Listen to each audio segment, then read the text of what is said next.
Hello, Chief Haddad. My name's David Wood. You might remember me as the Christian whose constitutional rights were repeatedly violated at the Dearborn Arab Festival. Wait, I'm not being specific enough, am I? Dozens of Christians had their rights violated at the Arab Festival. All right, I'm the Christian who was arrested while standing on a public street recording a peaceful dialogue. I'm sorry, that's not clear enough either, is it? There were 3 Christians arrested while standing on a public street recording a peaceful dialogue. This was in addition to our friend Nabil, who was arrested while proclaiming his love for a group of Muslims who were insulting and threatening him. All right, I'm the 6'3" white guy who was arrested, whose camera and equipment were illegally seized, and who was thrown in jail on a false charge as punishment and retribution for resisting your attempts to establish Sharia law in Dearborn. Oh, that's clear enough. Normally, I'd rather talk to someone face to face. The problem in this case is that I don't trust you at all. People in your department, including you, have lied to us, and you have no respect for the civil rights of non-Muslims. This makes it a bit difficult to sit down with you. For all I know, you won't like something I say, and then you'll use your position as chief of police to have me tossed in yet another jail cell on yet another false charge. And since I know that if I were to bring a camera along, you'd just have your Sharia task force illegally strong-arm it from me again, I figured it would be best if I say what I need to say in a video, far, far away from the long arm of the STF. Chief Haddad, you have our 3 video cameras, as well as several of our microphones, camera bags, cables, adapters, etc. Not to mention my pocket New Testament, assuming you haven't ripped it to shreds, as you've already done with the Bill of Rights. By now, you know what's on those cameras. You know that Nabil, in the midst of sharing his faith, was walking around with a wireless handheld microphone, interviewing people who came up to him. What's that called? That's called journalism. Good. We were going to use that footage for YouTube, for our blog, and for a TV show that I do on ABN. Now, I might be inclined to give you the benefit of the doubt and say, well, maybe Chief Haddad isn't aware of the fact that it's illegal for him to seize the cameras of journalists. But I can't say that about you because 2 weeks ago, the Thomas More Law Center faxed you a letter informing you that it was illegal for you to seize our cameras. And yet you haven't responded, nor have you returned our cameras. The question is why? Why would you trample on the U.S. Constitution by refusing to give back our property? This may seem like an odd question after you unlawfully arrested us, took away our freedom of speech, illegally confiscated our property, violated our right to freedom of the press, and obliterated the free expression of our religion. In other words, since you've already violated our rights in almost every way imaginable, why would it be surprising that you're violating them further by not returning our cameras? Well, I think your refusal to respect our right to our own video footage says a lot about your motives. I'm sure you've been following the news stories about the violation of our rights. Some people are saying that we were harassing Muslims, that we were tormenting children, that we were preaching fire and brimstone, that we were trying to cause a scene, that police officers ordered us to leave, and that in a stubborn act of defiance, we refused. Now, since you've seen the footage, you know that all of this is sheer deception. I'll focus on these distortions and outright lies in a separate video, but what I'd like to ask you, Chief Haddad, is this. Why is it that people are able to continue circulating lies about our ministry when there's video footage proving that these men are lying? They're able to spread deception about us. They're able to drag our reputations through the mud because you took away our constitutionally protected video footage that we would have used to show people what really happened at the festival. So you haven't just violated our constitutional rights in half a dozen or so ways, you've also actively enabled those who hate and despise us to spread lies about us. And there's nothing we can do about these lies because you've got the truth locked up inside that impenetrable fortress of oppression and intolerance known as the Dearborn Police Department. The truth would have been circulating on news programs and YouTube videos long ago if only you hadn't decided to declare war on both Christianity and America itself. You know what's on those cameras, Chief Haddad, and you know that practically everything our critics are saying about us is patent nonsense.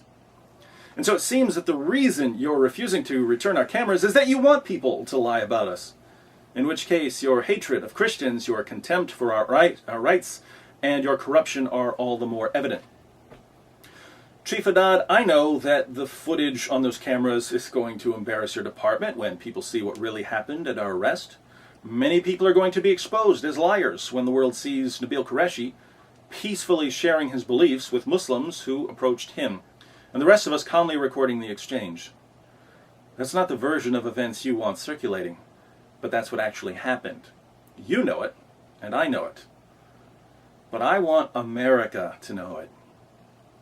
Everyone's telling me, of course, that you're not going to allow it, that you're going to erase the footage, or that the cameras are going to mysteriously disappear, just as the civil rights of Christians mysteriously disappeared the moment you became chief of police. That certainly wouldn't surprise me, given what I've seen from your department, so I don't know what to expect, but I can say that it's not going to look good, and no one's going to be fooled if you erase our footage. So if it's not too much trouble, we'd like a property back. Property which, let's face it, you've stolen from us. If possible, I'd also like the footage from the security cameras in the police department when you were booking us. I think the footage will help us expose the bias of the Dearborn PD. For instance, I've heard that when your officers forced Nagin to take off her long-sleeve shirt and strip down to her tank top in front of the male police officers who were present, one of them said, "Let's get this beautiful girl into a nice cell." Then he said, "Step over here so we can get a look at you." Now I'm willing to interpret this for the moment in the most innocent manner imaginable. But I'd like to ask you this. Would your officers have treated an 18-year-old Muslim girl like that? Would they have forced her to strip down to a tank top in front of male officers, and would they have made comments about her beauty and about getting a better look at her? Of course not. They wouldn't dare. Why? Because this is Dearborn, and there are two sets of rules, one for Muslims and one for everyone else. What I'd like to see from the Dearborn Police Department is equal treatment under the law. At last year's Arab Festival, Muslim security guards physically assaulted us. They even physically assaulted our friend Mary Jo, while one of them confidently declared that, like you, he doesn't care what our rights as American citizens are. Remind me, how many of those security guards were hauled off in handcuffs? None. Right. Despite the fact that we had the attacks on camera. And yet I was arrested this year, apparently as revenge for publicizing the attacks last year. I didn't assault anyone. I didn't insult anyone. I didn't do anything wrong. Neither did Nabil or Paul or Nagin. Why the double standards, Chief? How come a Muslim won't get arrested for physically assaulting a Christian woman, but a Christian woman will go to jail for holding a camera on a public street? The reason, Chief Haddad, is you. As far as I'm concerned, if you're going to use your position and authority to persecute, oppress, and subjugate members of any religion, you don't qualify for mall security, let alone chief of police. And so I hope that for once you'll do the right thing. I invite you to return the cameras that you illegally seized. I also invite you to take full responsibility for your department's oppression of Christians and to resign from your position as chief of police, not only because of your complete disregard for the constitutional rights of non-Muslims, but also because you have no concern for the reputations of the officers under you.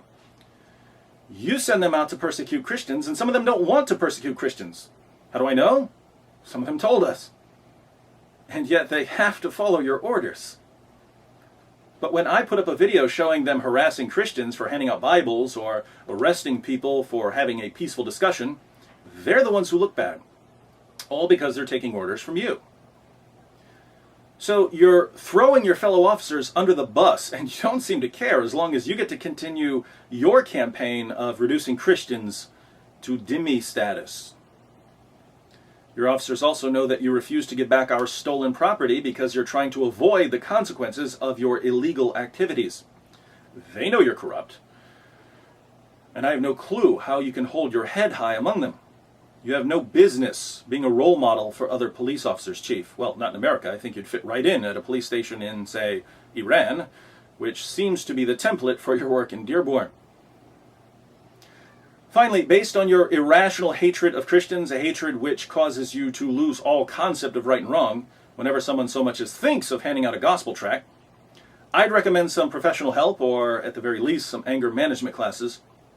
Better yet, You might want to read one of the copies of the Gospel of John my friends tried to distribute outside the festival before being surrounded by 8 members of your Sharia task force. We have plenty of copies left over since you took away our constitutional right to hand them out. I'd be happy to give one to you and to everyone in your department. I think you'll find that the gospel isn't nearly as frightening as you're making it out to be. It certainly isn't something that should be censored by the government on a public street in the United States of America. See you in court, Chief.